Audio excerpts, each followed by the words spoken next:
The security cameras caught nothing. No forced entry, no fingerprints, no DNA. At precisely 2:47 a.m., a man walks into an upscale jewelry store in Zurich.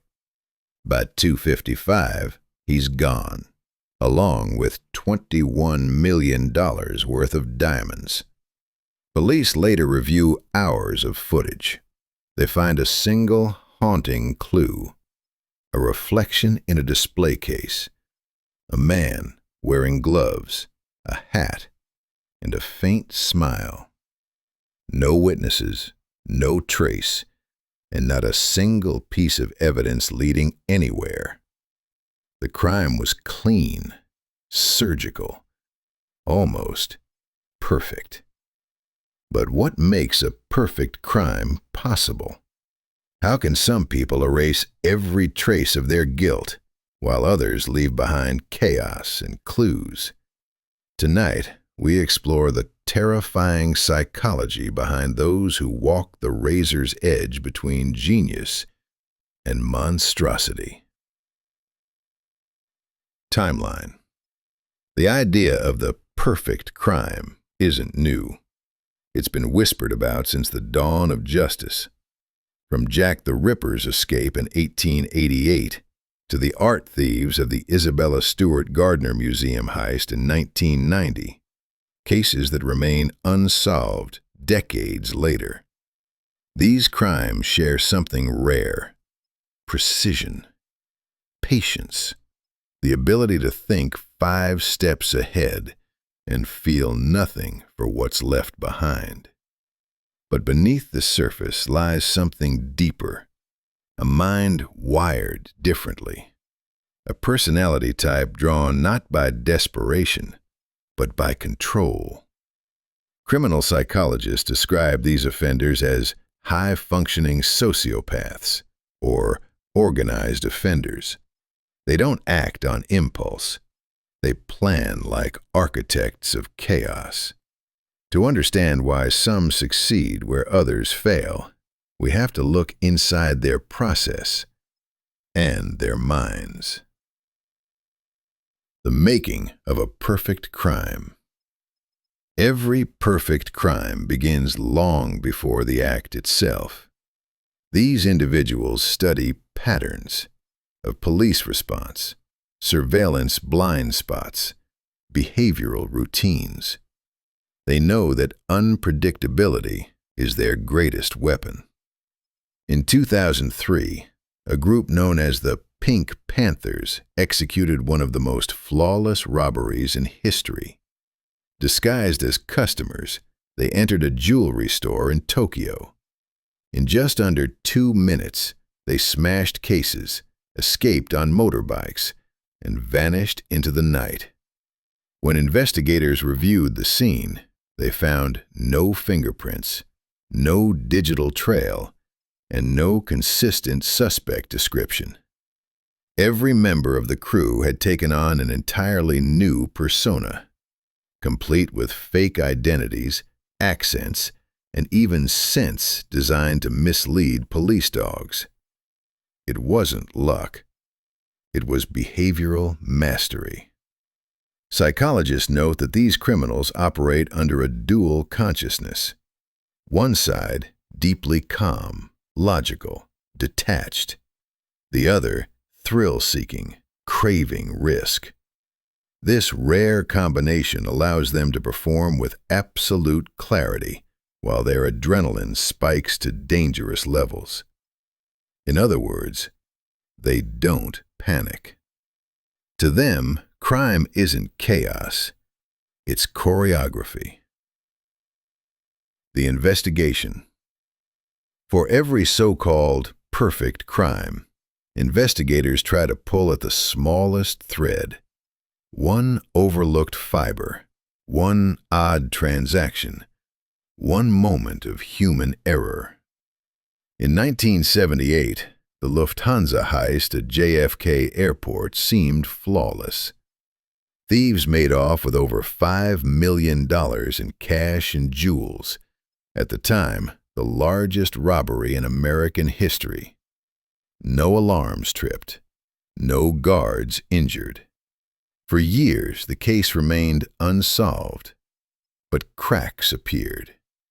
One by one, members of the crew began to disappear, executed by their own associates, terrified someone might talk. Eventually, investigators pieced together what the thieves hadn't accounted for: human unpredictability. That's the paradox of the perfect crime. You can plan every move, but you can't plan people. Still, some individuals come chillingly close. In 2012, a man known only as D.B. Cooper, the pseudonym given to an unidentified hijacker, parachuted from a plane with $200,000 in ransom money and was never found. Despite decades of investigation, FBI task forces, and even amateur sleuths devoting their lives to the case, no one has ever identified him. It's one of the most studied examples of a perfect escape, a criminal act that left almost no trace. But Cooper's story raises an unsettling question. What if the perfect crime isn't about skill, but about psychology? The psychological angle. To commit the perfect crime, one must possess three defining psychological traits: detachment, intelligence, and moral disconnection. Detachment allows them to operate under pressure, to treat their crime as a system, not an emotional act. Unlike impulsive criminals driven by anger or need, these individuals see crime as a puzzle. Psychiatrist Dr. Robert Hare, creator of the psychopathy checklist, calls it emotional anesthesia. They feel no empathy, no fear, no remorse. That absence of emotional interference allows them to focus entirely on execution. Intelligence, meanwhile, becomes the architect of their success. They study forensic science, police procedure, and psychology itself. Some even follow investigations of their own crimes to adjust tactics and cover weaknesses. In 2000, a Russian serial killer named Alexander Pichushkin, known as the chessboard killer, claimed he wanted to kill one person for every square on a chessboard, 64 victims. He kept detailed records of every act, analyzed media reports, and even critiqued police errors. His arrogance eventually led to his capture, but for years his intellectual detachment made him almost impossible to trace. And then comes the final trait: moral disconnection. The ability to view others as instruments, not lives. This isn't simply about cruelty, it's about perception. To someone capable of a perfect crime, the victim isn't real. The world isn't governed by rules, only systems to manipulate. Criminologists call this moral disengagement, a state where personal ethics are suspended under rationalization. I'm smarter than them. They deserved it. They'll never catch me. It's the same mindset shared by con artists, cyber criminals, and killers alike. An internal belief that morality is just another variable to control. When science meets darkness. Today, the idea of a perfect crime has evolved. Technology has made it harder to disappear. Surveillance cameras, DNA tracing, digital forensics, even AI-assisted facial recognition. Yet, ironically, technology also creates new opportunities for perfection. Consider cybercrime. Anonymous hackers who drain millions from bank systems without leaving their homes. Deep fake identities used to scam governments. Online killers who lure victims through encrypted networks, leaving trails that vanish in seconds. The battlefield has moved from dark alleys to digital shadows. Psychologists warn that this shift appeals to the same archetype: the detached, the hyper-intelligent, the morally disconnected. Except now, they don't even need to face their victims. In a world of infinite data, anonymity has become the new invisibility. And that is terrifying. Aftermath. Despite all the science, no one truly commits a perfect crime forever. Time erodes secrets. Evidence resurfaces. Someone talks.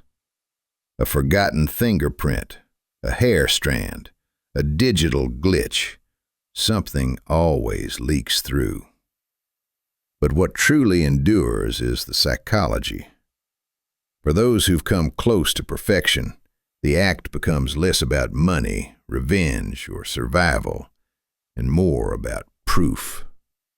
Proof that they can outthink the system, outsmart human nature, outrun consequence. Dr. Catherine Ramsland, a forensic psychologist who's studied hundreds of high-level offenders, describes this as the God complex of the criminal mind. They seek not just to win, but to transcend. And that's why, even when they succeed, they can't stop. The moment perfection is achieved, it must be challenged again. That's why so many calculated killers eventually slip, because they crave recognition, control, or simply the thrill of proving themselves superior once more. It's not the police who end their streak. It's their own psychology. Closure. The perfect crime, in truth, doesn't exist. Not because it's impossible, but because it's unsustainable. Even the most flawless execution is undone by one factor no criminal can outsmart: time. Technology advances. People change. Evidence decays differently. Somewhere, right now, a detective might reopen an old case file, feed a sample into a new DNA database, and find what was once untraceable. And in that instant, perfection collapses. But perhaps that's what makes the idea of a perfect crime so haunting. It's not about whether someone can get away with it. It's about what kind of mind could even try.